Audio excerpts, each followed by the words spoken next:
Salut à tous et à toutes les amis, je me présente enfin face caméra, voilà, avec le bestiau. Ça y est, c'est enfin terminé. Les projets que je voulais faire avec sont enfin terminés. Ça faisait un petit moment que je voulais vous faire justement la petite vidéo précédemment faite à cheval. Je tiens à le rappeler que voilà, je suis entièrement débutant dans la passion du motocross. Donc si je dis des conneries, s'il y a des informations qui ne sont pas assez précises ou quoi que ce soit, c'est normal. C'est juste parce que je suis une burne encore. Donc voilà. Aujourd'hui, c'est une petite vidéo que je tenais à faire en fait pour expliquer un peu aux gens le fait que le motocross ne coûte pas si cher que ce qu'on pense. Et moi, toute mon enfance, j'ai beaucoup entendu « oui, le motocross coûte cher, tu n'auras pas les moyens d'entretenir ta moto, tu ne pourras pas ». On sait ce que c'est quand on est jeune, souvent on est tributaire un peu des parents, donc si les parents ne veulent pas, c'est un peu difficile de pouvoir justement se mettre au motocross, surtout que c'est un sport dangereux, donc en plus il faut réussir à convaincre les parents de pouvoir s'y mettre. Moi, quand j'étais gamin, j'en rêvais comme pas possible, mais au niveau des moyens financiers, c'était un peu difficile avec mes autres passions, comme le ski et tout, qui coûtent déjà très cher. Donc c'est vrai que c'est difficile. Et après, quand j'ai commencé à pouvoir travailler, bon, bah, c'est vrai que j'avais d'autres projets avant que je voulais me payer, et je pensais que c'était bien trop cher. Et aujourd'hui, on va voir ensemble comment c'est tout à fait possible de se mettre au motocross sans payer trop cher. Mais par contre, il va falloir utiliser un truc, c'est la patience. Ça dégage. Parce que sans patience, tu n'arriveras pas à terminer un projet comme celui-là, même tu n'arriveras pas à terminer beaucoup de projets dans ta vie, sauf si tu es riche, et auquel cas tu claques des doigts et basta. On va voir comment moi j'ai fait. Il y a beaucoup de vidéos de personnes qui vous expliquent comment restaurer une bécane de cross, comment faire, les choses à éviter, les choses... Voilà. Chacun a plus ou moins son expérience, c'est pour ça que mon expérience ne va pas servir pour tout le monde, parce qu'il y en a qui vont claquer des doigts et qui vont avoir la somme de s'acheter une moto à 5-6 000 € tout de suite, voire neuve, sortie d'usine.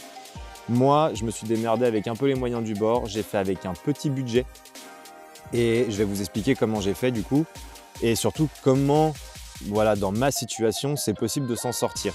Donc voilà, déjà petite présentation de la moto, donc c'est un 250 RM, donc 2 temps pour ceux qui ne savent pas, de la marque Suzuki, achetée il y a 2 ans et demi et elle date de 2005. Donc c'est une moto qui sort aux alentours d'une 50aine de chevaux, je ne sais pas précisément, mais elle est équipée d'une ligne FMF Shorty complète, donc elle sort une 50aine de chevaux.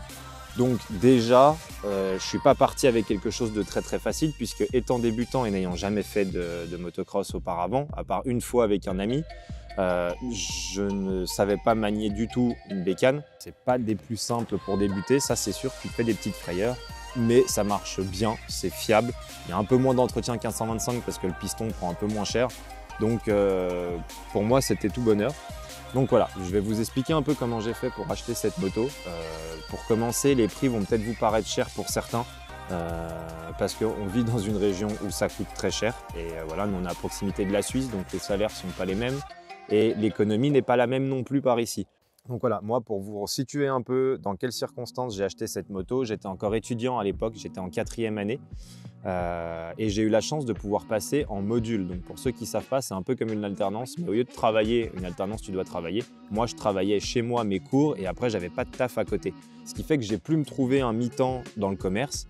Voilà, j'ai taffé chez Decathlon, des petits tafs comme ça et ça m'a permis de me stabiliser un peu. Et pendant l'été, donc à la fin de ma 4e année, je me suis dit, c'est le moment, tu as un petit peu d'argent, tu as réussi à dépanner un peu quand même tes études, fais-toi un taf tout l'été, tu sacrifies ton été et tu t'achètes la moto. C'est ce que j'ai fait, j'ai taffé les 2 mois d'été dans un taf qui était bien merdique, mais malheureusement, il faut passer par là. Et à la fin du mois de juillet, je me suis payé la moto. Donc en fait, j'ai été comme tout le monde sur le bon coin, tu recherches une moto. Et c'est là que commence la stratégie de « j'ai pas une cacahuète en poche, il va falloir que je sois malin ». J'avais pas des gros salaires, donc je pouvais pas me permettre de mettre 4 000 dans une moto et partir tout de suite sur les terrains de cross avec. Moi, ça allait être plus stratégique que ça. Il fallait que je trouve une moto qui était rincée, mais pas trop niveau moteur, pour que je puisse la restaurer, mais que je la paye pas cher à l'achat. Et c'est là que c'est important en fait, parce que la plus grosse somme que vous allez sortir, c'est pour acheter la moto. Ce qui veut dire que c'est là que vous allez sortir un bon petit billet, et il faudra économiser forcément avant pour pouvoir se lâcher cette somme. Maintenant, ça va dépendre de votre budget. Moi, j'avais entre 1 500 et 2 000 € maximum. J'ai cherché sur internet, j'ai trouvé cette moto qui était à vendre 2000, 2100 je crois, ou 2002. Et le mec me l'a descendu à 1009. Elle avait une ligne FMF shorty complète, neuve quasiment. Il n'y avait que le silencieux qui était utilisé sur la moto, mais il était quasiment neuf. Là, les traces qu'il a, c'est moi qui lui ai mis. Et l'échappement était flambant neuf. Il avait dû servir 2-3 fois, mais il était flambant neuf. Il n'y avait quasiment pas de suie à l'intérieur. Franchement, nickel. Donc, ça m'a évité de remettre 600 € de ligne après derrière. Donc, au final, 1009, ça les vaut largement. Je vous mettrai une petite photo, pour ceux qui n'ont pas vu les vidéos précédemment, de la tronche de la moto quand j'ai été la chercher. Elle n'avait pas cette gueule. Les plastiques... Ah, là, on a un client. Ah, il a serré le cylindre, mon copain. Résultat des courses, la moto, elle était vraiment dégueulasse d'un point de vue plastique. Il y avait pas mal de choses dessus qui n'allaient pas. Le kit chaîne, on voyait qu'il était un peu âgé. Il y avait pas mal de trucs au niveau des jantes aussi. Il y a plein de pocs. Enfin voilà, d'un aspect extérieur, quand je l'ai vu, c'est sûr que c'était pas la bécane de rêve, mais c'est ce que je cherchais. Et là où il y a eu un avantage, c'est que le propriétaire, c'était pas le premier, c'était la deuxième main, ou troisième main si je dis pas de bêtises. Donc les deux d'avant qui avaient eu la moto, n'ont pas fait de terrain de cross, ils ont fait uniquement du champ, de la balade en forêt, des conneries comme ça. Ils ont peut-être dû aller 2-3 fois sur des terrains, mais c'était pas des vrais crossman à la rincer sur terrain et à bourriner avec. C'était vraiment une moto de loisir. Et c'est ce que je cherchais parce que du coup, au niveau suspension, elle est saine. Au niveau châssis, elle n'a pas pris plus que ça de nion. Et en fait, elle est franchement top pour une bécane de 2005. Elle n'est pas rincée. Juste, elle avait vieilli et voilà, il y avait des trucs à refaire dessus, c'est normal. Le mec qui me l'a vendu, lui, il l'a gardé que 6 mois, le pauvre. Il n'arrivait pas à en faire, donc en fait, c'est pas lui qui me l'a usé. Donc lui, il a juste été une main de transition. Donc, bien, pour moi, c'était top. Et voilà, et je vous invite à rechercher sur le Bon Coin vraiment des coups comme ça. Vous allez en trouver plein, hein. Si vous faites un peu de kilomètres, vous allez dans le Massif central, dans le nord, dans la région lyonnaise, parisienne, vous trouvez plein de bécanes de cross. Nous, par chez nous, c'est déjà un peu plus galère. Mais vous allez en trouver plein et essayer de trouver voilà, des motos comme ça. Ce qui fait que ça va vous réduire le budget. En 2 temps, si possible, pour commencer. Ça coûte moins cher que le 4 temps et les pièces coûtent moins cher aussi. Donc voilà, quand tu as un petit budget, pars plus sur du 2 temps. C'est un avantage que je peux te donner. Moi, de mon expérience, c'est ce qui m'a aidé. Un 4 temps, j'aurais pas pu. Ça coûte trop cher. Même si après, il y a moins d'entretien par la suite, ça coûte trop cher à l'achat. Et je ne pouvais pas. Donc 1009. Me voilà reparti avec la moto. Elle est arrivée chez moi. Et là, bah, tu es comme un dingue. Tu n'as qu'une envie, c'est de la tester en fait. Donc dès le lendemain, j'ai posé le cul dessus et je suis parti avec. J'étais débutant, donc c'était la première fois. Je me suis fait 2-3 petites frayeurs, mais ça allait. J'ai pris la moto assez vite en main, je me fais confiance. Donc, mais surtout, j'avais aucun matériel, pas de casque, pas de bottes, j'avais rien, hein. Je te rappelle que j'ai pas la queue d'un, j'ai pas une cacahuète, donc voilà. C'est à éviter, acheter un casque le plus rapidement possible. Moi, j'avais pas, donc j'ai fait avec les moyens du bord. Une casquette, ça va très bien. Et donc voilà, je l'ai testé un petit peu, j'ai dû faire une demi-heure, 1 heure de moto autour de chez moi à faire le con. Et la moto m'a fait une panne mécanique très rapidement, elle est montée en sur-régime, elle s'est emballée. Et là j'ai fait bon, il y a un problème moteur, il y a quelque chose qui ne va pas, profites-en, démonte-la tout de suite. Je pensais le faire dans l'hiver, et ça n'a même pas attendu, ça a attendu fin de l'été. Et la moto, démontage complet, elle a fini dans un coffre. Et c'est parti pour rechercher déjà d'une la panne et rechercher tout ce qu'il y a à modifier sur la moto ou à changer.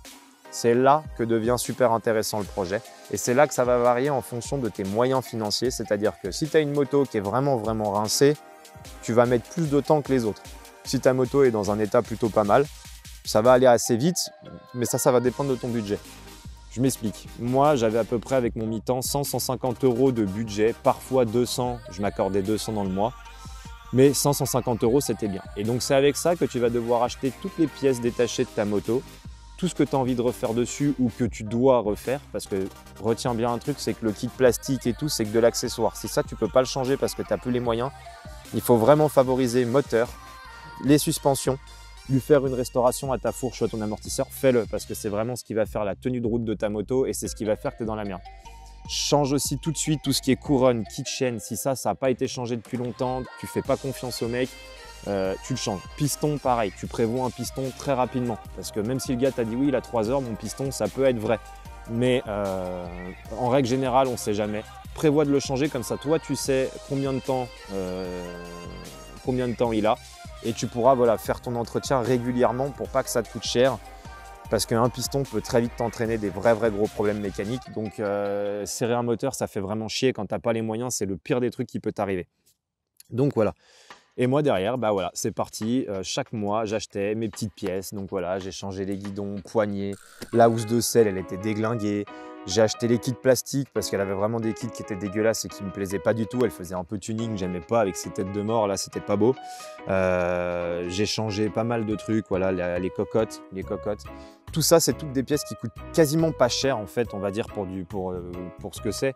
Parce qu'une cocotte, c'est 25 € et tu as plein de sites sur lesquels tu peux acheter tes pièces à des prix mais défiant toute concurrence. Je parle par exemple de 24MX, je parle de FX Motors. Je leur fais pas de la pub comme ça, je m'en fous, mais c'est des sites qui m'ont vraiment beaucoup aidé parce que c'est rapide, efficace. Les SAV, j'ai eu affaire à eux, ils sont très très bien. Donc, quand tu es débutant, franchement, tu n'as pas le temps de te faire chier, tu n'as pas envie de stresser pour ça, donc c'est top si tu es bien encadré. Et d'ailleurs, petit aparté, je vais faire une petite pub pour un mec qui m'a beaucoup aidé parce que quand tu es débutant en motocross et que tu commences à restaurer un projet comme ça, je te garantis que tu paniques un peu parce que tu t'aventures dans un truc qui n'est pas compliqué en soi, mais qui est très délicat. J'avais déjà fait de la mécanique voiture, voilà, j'entretiens les voitures de ma famille, mais ça n'a rien à voir. Là, il y a quand même des trucs qui varient. Donc, il y a des conneries à ne pas faire. Et pour ça, si tu cherches des bons tutos mécaniques, va voir la chaîne de Scoomy Brap. C'est un mec qui fait du motocross, particulièrement du FMX. C'est un fou furieux et en plus de ça, c'est un pur mécano motocross. Et le mec va te donner des astuces. Il démonte tout ce qui lui passe sous les doigts. Et en plus, tu as un code promo avec lui sur FX Motors. Et moi, son code promo, tous les mois, à chaque fois que je commandais sur FX, il m'a servi et il m'a fait économiser pas mal d'argent. Au total, j'ai dû peut-être économiser 200-300 € avec son code promo. Parce que quand tu fais des paniers et que sur ton panier, tu gagnes 20 € par-ci, 20 € par-là, 10 €, bah, tu es super content à la fin de ton projet. Donc franchement, à chaque fois, ça m'a vraiment aidé. Ça me remboursait quasiment mes frais de transport en fait. Donc c'était top. Donc je t'invite à aller le voir. Franchement, voilà. Et Scoomy, si jamais tu regardes la vidéo, bah, voilà, merci à toi mec parce que tu m'as vraiment aidé pour remonter le moteur. J'ai regardé pas mal de tes vidéos pour être sûr de quand je me lance dessus, ne pas faire de conneries. Et j'invite tous les débutants à faire pareil. Comme ça, vous allez voir, vous n'allez pas stresser quand vous allez vous mettre sur le moteur. Ça va vous détendre et vous allez éviter de faire des conneries et prendre votre temps. Et voilà, ça c'est vraiment le top du top à faire. Donc ensuite, bah voilà, chaque mois, j'ai commencé à économiser mes pièces. Donc ma chambre devenait un foutu atelier de moto. Et dans l'hiver à peu près, j'ai commencé à retaper la moto. Donc c'est là où tu vas avoir aussi l'huile de coude à sortir, mon copain, parce que ça va être le moment pour toi de checker toute ta moto et tout ce qui est à réparer, tout ce qui est à repeindre, tout ce qui est à graisser, voilà. Donc, prévois les roulements, tous tes roulements, que ce soit les roulements de roues, roulements moteur, tu as plein de roulements à changer. Donc, achète des roulements, ça fais-toi plaisir. Les roulements de biellette, par exemple, c'est un truc qui est très souvent et mal entretenu et très souvent sur les motos, tu le changes, c'est tout grippé. Donc, achète les roulements, tu fais tous tes roulements comme ça, tu es tranquille. Et donc moi derrière j'avais prévu de repeindre en fait tout le cadre. Donc à la base le cadre n'est pas couleur noire, il est couleur acier. C'est un cadre, je ne sais même pas si c'est un cadre alu sur ces versions là. Pour ceux qui savent peut-être, je ne crois pas que ce soit du cadre alu, je crois que c'est un cadre classique en acier. Donc voilà, derrière il y a pas mal de travail à faire au niveau peinture puisque forcément les motos dessous, j'ai pas de sabot moteur. Donc tous les cailloux qui tapent viennent finir par abîmer ton cadre et à la fin ça rouille, c'est tout piqueté, c'est dégueulasse. Donc pour l'entretenir et éviter que tu aies trop de corrosion, tu ponces tout ça. Moi je l'ai repeint, j'ai été sur des sites d'achat de peinture mécanique époxy, des peintures de vieilles voitures, ça te coûte 60 € le pot. Tu y mets dans ton pistolet à peinture un coup de compresseur et ça y est, c'est repeint. Ça te coûte 60 € et 60 € tu fais 2 cadres de moto avec, donc tu fais 2 couches à chaque fois et ça tient nickel. Voilà, j'ai déjà fait une première sortie et dessous le cadre il est nickel. Ça n'a pas bougé la peinture donc elle tient vraiment bien. Pareil pour le bâti à l'arrière, je l'ai refait aussi.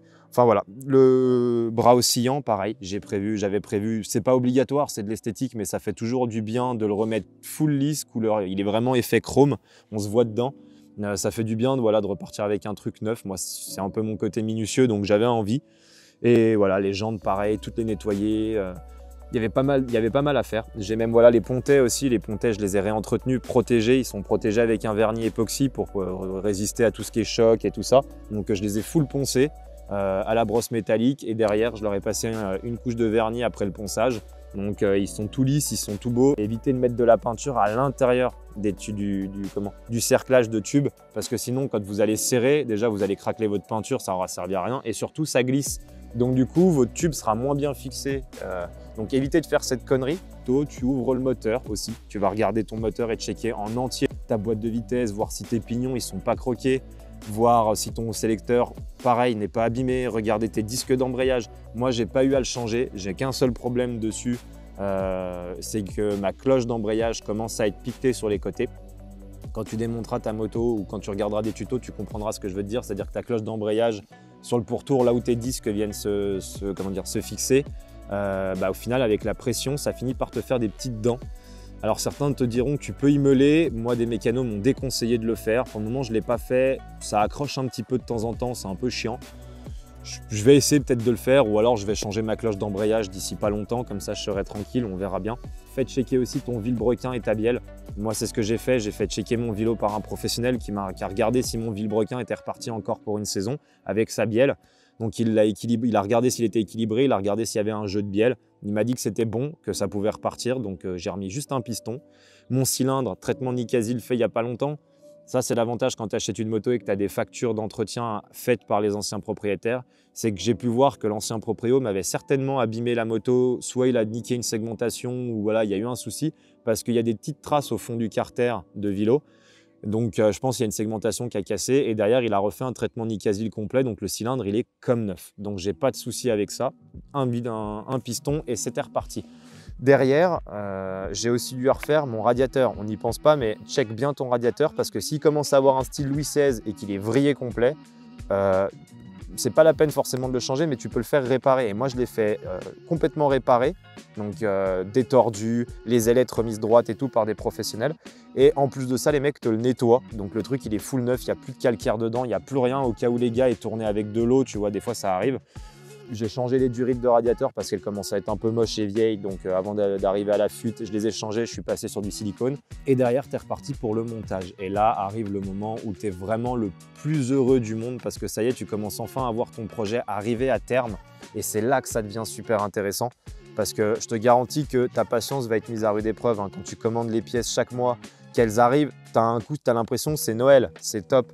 Mais derrière, il y a des moments où tu as vraiment des baisses de motivation et tu te dis putain, j'arriverai jamais à la fin de mon projet, quoi. Ça fait 1 an que je suis en train de racheter des pièces et ça me coûte juste de l'argent et je peux pas jouer avec, je peux pas en profiter, c'est super chiant. Et c'est là où tu vas devoir t'accrocher parce que voilà, c'est peut-être le moment le plus difficile, mais après quand tu vas commencer à remonter ta moto avec quasiment que du neuf, t'es refait. Là, c'est le moment où là, tu prends un plaisir à faire de la mécanique, mais de dingue. Et j'ai commencé à remonter la moto. Et là, ça m'a pris un peu de temps parce que forcément, tu rencontres des petits soucis. J'ai rencontré un problème avec mon vilebrequin. J'avais mon pas de vis de vilebrequin qui a été foiré. Donc, les anciennes personnes qui ont bricolé la moto m'ont foiré le pas de vis. Ils ont remis un écrou et les steaks, ils se sont dit ça tiendra comme ça. Sauf que moi, quand j'ai dévissé mon écrou au niveau de l'allumage, petit problème, c'est que impossible de remettre un écrou neuf parce que le filetage n'allait plus. Donc j'allais pas faire du travail de sagouin et forcer dessus comme un porc. Voilà, la moto elle était quasiment terminée, j'ai dû l'emmener en remorque et tout jusque chez Suzuki sans son système d'allumage pour que le mec me refasse le filetage. Et là j'ai stressé parce qu'il m'a dit si j'y arrive pas, il faut changer le vilebrequin. Là tu te dis frère, j'ai remonté tout le moteur.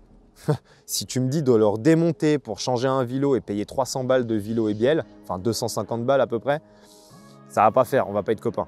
Heureusement, il a réussi à le faire, il m'a fait un travail nickel, j'ai pu mettre l'écrou et tout, ça m'a pas coûté bien cher, je crois que ça m'a coûté 30-40 € et nickel. Donc voilà, tu vas avoir des galères, mais tu t'en fous parce que ta moto, elle arrive à terme, donc tu es super heureux.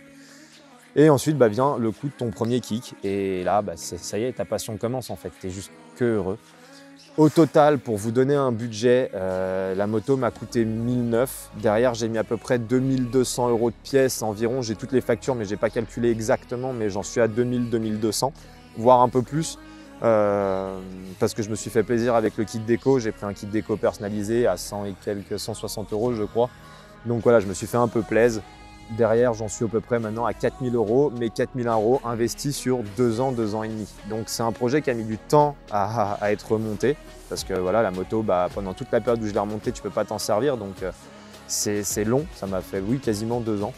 Mais aujourd'hui, voilà, j'ai une moto qui est presque neuve. Là, on voit qu'elle a servi parce que je me suis déjà mangé des nions avec. Première sortie de moto sur terrain, je n'ai pas filmé malheureusement, je vous le filmerai. Mais on a fait une sortie, une petite après-midi, on a roulé 1 heure ou 2 sur terrain. 3 premiers tours, je l'ai foutu à terre, je me suis mangé une énorme patate. Donc elle a déjà ses premières griffures là sur le côté, elle a déjà ramassé un peu. Mais bon, c'est du motocross, c'est fait pour. La moto, maintenant qu'elle est terminée, ça va être Ça va être top parce que je vais pouvoir vous faire des vidéos où on va aller sur terrain de cross. Vous allez pouvoir voir mon évolution de comment je débute, comment ça se passe quand tu es débutant, combien ça coûte un peu sur les terrains de cross parce que j'ai fait l'erreur l'année dernière de prendre une licence à 220 € pour aller qu'une seule fois sur terrain parce que j'avais d'autres projets en cours qui m'ont pris tout mon été. Et résultat des courses, j'ai pas eu le temps de la sortir, surtout que c'est un peu galère pour la transporter parce que j'ai pas de remorque à moto et j'ai pas encore d'attelage au cul de ma voiture. Donc je suis tributaire de la caisse des autres. J'ai roulé un peu par ici, mais au final, la moto, elle cumule que 3 heures. Donc depuis que je l'ai, voilà, j'ai roulé que 3 heures avec. Donc même pas 3 heures, il affiche 2h07 le compteur. Donc c'est pas énorme. Donc c'est pour ça que vous allez vraiment pouvoir me suivre au stade débutant et voir voilà, un peu comment on progresse, les bases à avoir en motocross, les erreurs que je vais faire et du coup c'est peut-être des erreurs qui vous permettront aux autres débutants d'éviter de les faire. Enfin voilà, et puis du coup de me suivre sur la chaîne si ça vous fait plaisir. Voilà les amis. J'espère en tout cas que la vidéo vous a été utile, que pour ceux qui se tâtaient vraiment à se lancer dans le monde du motocross parce que ça coûte trop cher, parce que voilà, on se trouve toujours des problématiques, certains peut-être que ça les motivera un peu plus parce que c'est un sport qui est tellement génial qu'au niveau adrénaline, au niveau sensation, au niveau mentalité aussi, les gens sont top. Moi, la première fois que j'ai été sur le terrain de cross, c'est hallucinant. J'étais débutant, mais vraiment, on aurait dit un trisomique parce que j'avais pas mes outils alors que je les ai tous ici, mais je les ai pas pris. On était pressés, c'était ultra galère. Je suis vraiment arrivé un peu en stress sur le terrain de cross parce que le matin même, le pneu arrière n'était pas monté sur la moto, j'arrivais pas à le monter. C'est-à-dire que la moto, elle avait son pneu arrière qui n'allait pas. D'ailleurs, j'y ai tout arraché après parce que ça a été mal fait. Enfin voilà, j'ai vraiment été pour la première fois au terrain, vraiment en stress et c'était complètement con. Maintenant, c'était une super bonne après-midi, j'ai vraiment aimé. Donc c'était une super bonne après-midi. Mais le problème, c'est que ça a été fait trop en speed. Il y avait des pièces qui n'étaient pas resserrées assez sur ma moto, comme ma roue avant. Une grosse connerie, j'ai eu de la chance. Il y avait plein de trucs qui n'allaient pas, qui n'étaient pas fixés. Il me manquait une vis d'échappement que je n'avais pas remontée tout de suite. Voilà, des problèmes comme ça à la con, ça va t'arriver. Mais c'est pour ça qu'avant d'aller sur terrain de cross, il faut vraiment faire gaffe. Parce que sur terrain, si t'arrive une merde sur une table où il y a les autres à côté de toi et c'est plus du tout pareil que quand tu es tout seul. J'ai fini à terre, j'avais pas de quoi réparer la moto et c'est d'autres personnes qui m'ont aidé. Je les remercie d'ailleurs si vous voyez cette vidéo, Greg et compagnie. Ils m'ont aidé à remonter parce que j'avais plié les pontets, les écrous de pontet pliés, donc le guidon mais fracasse. Et moi sur le moment je me suis dit c'est fini, mon après-midi elle est cuite, quoi, je pourrais plus rouler. Et ils m'ont aidé et tout, les mecs nous ont passé de l'eau parce que moi j'ai débarqué sur le terrain avec le pack de bière comme un énorme connard que je suis. Je suis arrivé sur le terrain avec des bières en me disant ça va être apéro et tout, c'est la fête. Mais non, ça reste un sport où tu vas cracher tes poumons, mais comme jamais. Et en fait, non, faut boire de l'eau, pas de l'alcool. Donc, j'avais pas de flotte avec moi, je l'avais oublié. Donc, du coup, des mecs m'en ont passé. Enfin, vraiment, les gars sont vraiment au top dans ce sport. Bien sûr, il y a des cons comme partout, mais pour le moment, j'en ai pas rencontré dans ce milieu.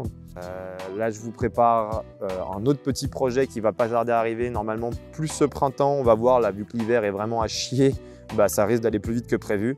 Mais on a une vidéo qui est en cours avec mon pote Sami Belmadi, un mec qui fait du parcours, qui envoie du lourd, mais vraiment, et qui est super sympa, et avec qui on a commencé une vidéo et j'aimerais bien la terminer avec lui parce que j'adore m'entraîner avec ce mec, c'était vraiment une super journée avec lui. Et du coup, en plus, on va vous faire un projet qui va permettre à des gens aussi de s'initier au parcours, d'apprendre un peu plus et d'en prendre plein les yeux par la suite.